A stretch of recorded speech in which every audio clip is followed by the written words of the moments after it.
Sometimes, love doesn't come wrapped in roses and soft music. Sometimes, it comes in the middle of chaos, between the cracks of pain, sacrifice, and survival. This is the story of two people who were never meant to meet, yet somehow, destiny made sure they did. Cassie and Luke, a struggling musician, and a Marine fighting his own inner war. Two broken souls, searching for something real in a world that never gave them a fair chance. This is Purple Hearts. The movie opens in Oceanside, California, a coastal town that glows in sunlight but hides the quiet struggles of those chasing something more. Cassie works late nights at a local bar. By day, she writes music, lyrics full of longing, heartbreak, and defiance. She's fiery, passionate, and full of dreams that seem just out of reach. But dreams don't pay bills. So she spends her nights serving drinks to soldiers and locals, hiding her exhaustion behind sarcasm and a half-hearted smile. Her world is small, a rundown apartment, an old car, and a mother who worries too much. But what no one sees is the fight beneath her skin.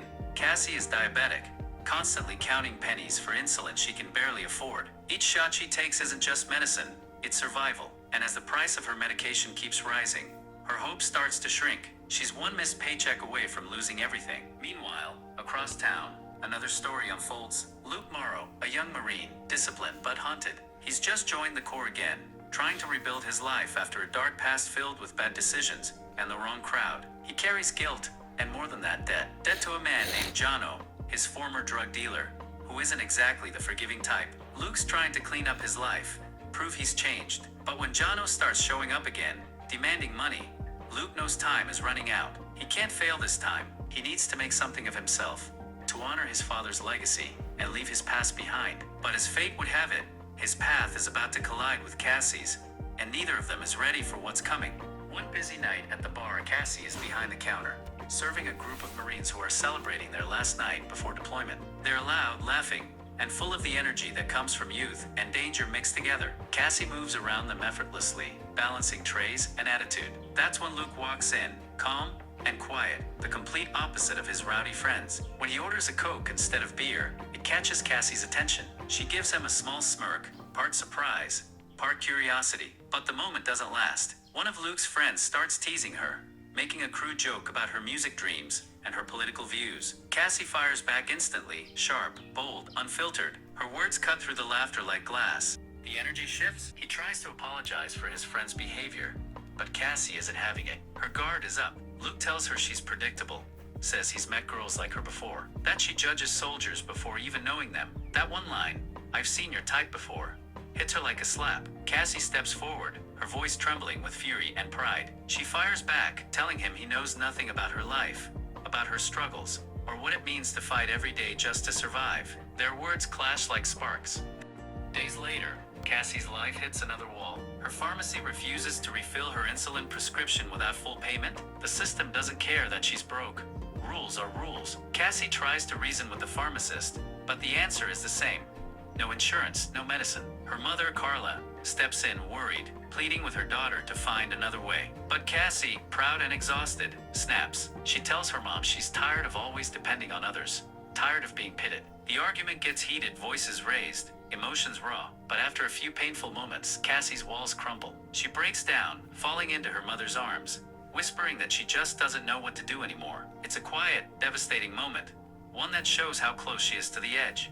Meanwhile, Luke faces his own nightmare. Jono corners him outside the gym, demanding repayment, or else. Luke tries to reason with him, but Jono isn't interested in words. He wants his money, and he wants it now. Luke pushes him away and walks off, his jaw clenched, his mind spinning. He needs to fix this before it destroys everything he's worked for. That night, he runs, hard, fast, like he's trying to escape his past with every step. The streets blur around him, his breath heavy, his thoughts louder than ever.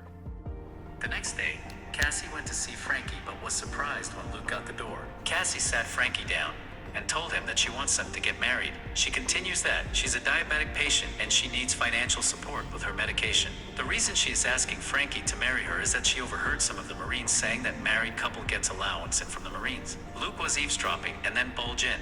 He told him that his father is a retired military police and that he will be forced to tell him, because what they are talking about doing is illegal. Frankie told her that he has gotten back with his childhood darling, and that he's sorry he can't do it. Cassie felt awkward and told him that she had to go. Frankie continued that he would have really loved to help if he was financially stable. The following morning, Luke goes to his elder brother to seek for help. But he hit a dead end.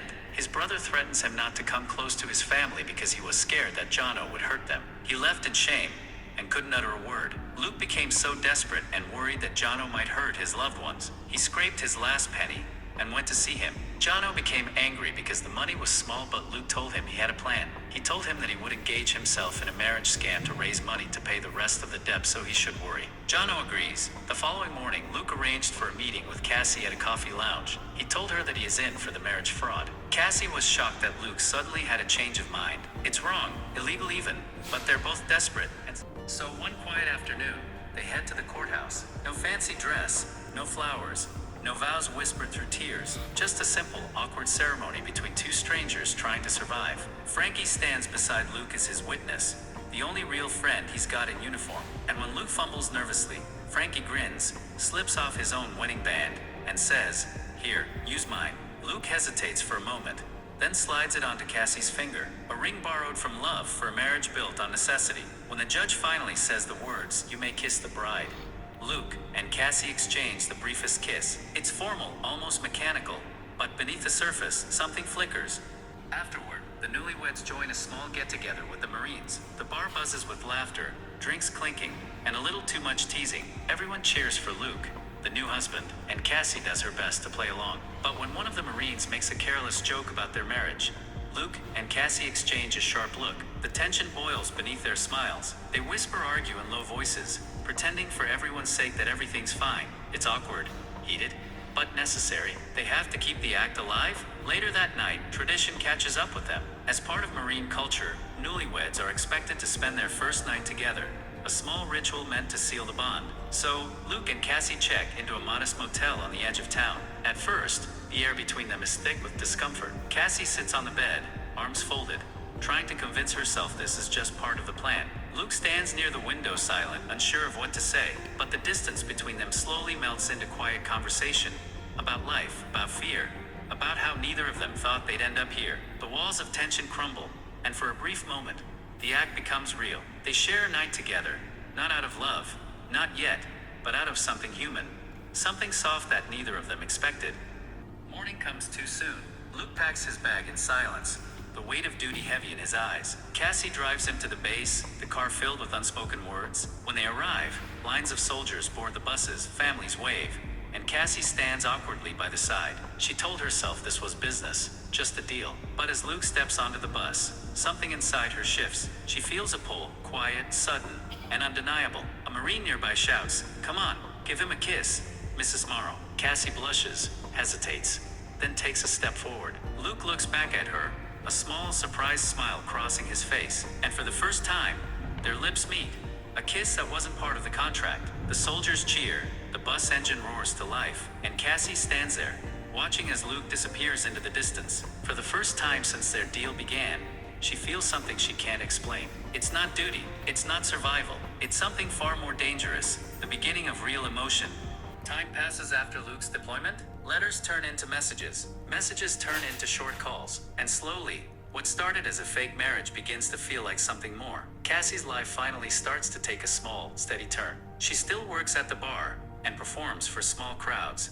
But now her songs carry something new, meaning. One evening, she learns that the Marines stationed overseas, including Luke and his unit, have been through a tough mission. Bad day, low spirits, everyone exhausted. So Cassie does what she does best, she writes. She stays up all night, pouring her heart into a song meant for them. A song of hope, a song to remind them they're not forgotten. The next day, she performs at Live at the Oceanside Bar, a room full of Marines sitting quietly, drained from the day's news. Cassie takes a deep breath and begins. Her voice trembles at first, then grows stronger, warmer. Every word carries emotion.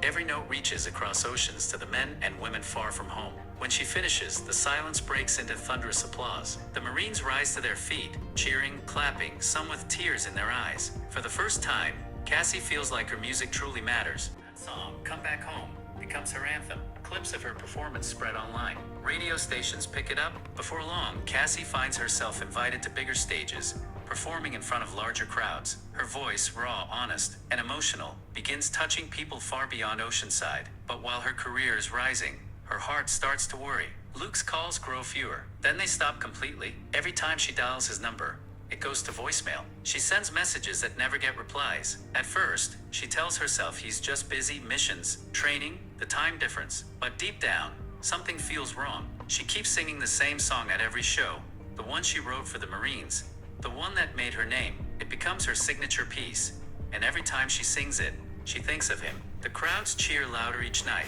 but she can't shake the quiet ache inside. Then, one evening, everything changes. Her phone rings, an unknown number, international. The screen flashes Germany. Cassie hesitates, confused. She doesn't know anyone in Germany. She answers. It's the US Marines. Their tone is formal, somber. They tell her that her husband, Luke, has been injured in battle. He's being treated in Germany and will soon be transferred to a hospital in San Diego. For a moment, Cassie can't breathe. The phone trembles in her hand. All the strength she's built over the months collapses in an instant. She rushes out the door, desperate to find someone who can help. Her first stop is Luke's brother, Jacob. But when she arrives, it's his father who answers the door. Luke never wanted his dad to know about the fake marriage, and Cassie had no idea. But now the secret is out. She tells him everything about the call, the injury, the transfer. His father's face hardens, then softens, torn between anger and worry. Days later, Luke is flown back home to San Diego. Cassie, his family, and a few Marines wait at the hospital as the ambulance arrives. When they finally see him, Cassie sits quietly by his bed. Luke finally tells her what happened. There was an ambush. He pauses, voice trembling. Frankie didn't make it. Cassie freezes. The air leaves the room. The man who stood by them at their wedding, the friend who lent them his ring, gone. At the funeral, the Marines stand in solemn silence, their uniforms crisp, faces still. Cassie approaches Frankie's girlfriend, tears streaming down her cheeks, and presses Frankie's wedding ring into her hand. He would have wanted you to have it, she says softly. It's a simple gesture, but one that carries all the grief in the world. When Luke is finally discharged, he's still struggling to walk, still haunted by guilt. His father, firm but caring, tells him, "You'll stay with Cassie until you get back on your feet." It's not a suggestion, it's an order. The drive back home from the hospital was quiet. Luke sat in the back seat, eyes fixed on the road ahead, his legs stiff, his body still weak from surgery. His father drove. Everyone helped him out. Luke's brother and sister-in-law held him up as Cassie went to the trunk to pick up his belongings, his bag, his crutches, and a few medical supplies. They all walked him upstairs carefully, step by step, until he was finally settled in the apartment. After a few minutes, everyone left, leaving only Luke and Cassie. The silence between them was heavy. Cassie, trying to make things easier, decided to set boundaries. She told him they needed to create space and rules so they could both live comfortably. But her tone, though practical, hurt Luke. He could feel the discomfort in her words, as if she regretted everything now that he was broken. Cassie tried to explain herself, but Luke snapped. Anger and insecurity boiled over. He thought she was only being kind out of pity, that maybe she never really wanted this deal to last once he became crippled. The room grew tense. Two people who had built something fragile were now watching it crack. The next morning, Cassie learned that Luke's dad was coming over for a visit. Panic set in. They had to make the apartment look like a real home, a married couple's place, just in case his father wanted proof that everything was still normal. They cleaned, rearranged, and staged the room like a photo for family magazines. When Luke's dad and his brother arrived, they helped him into his wheelchair and took him for a hospital checkup. For a brief moment, everything looked fine. A recovering soldier, a caring wife, a supportive family. But beneath it all, things were falling apart.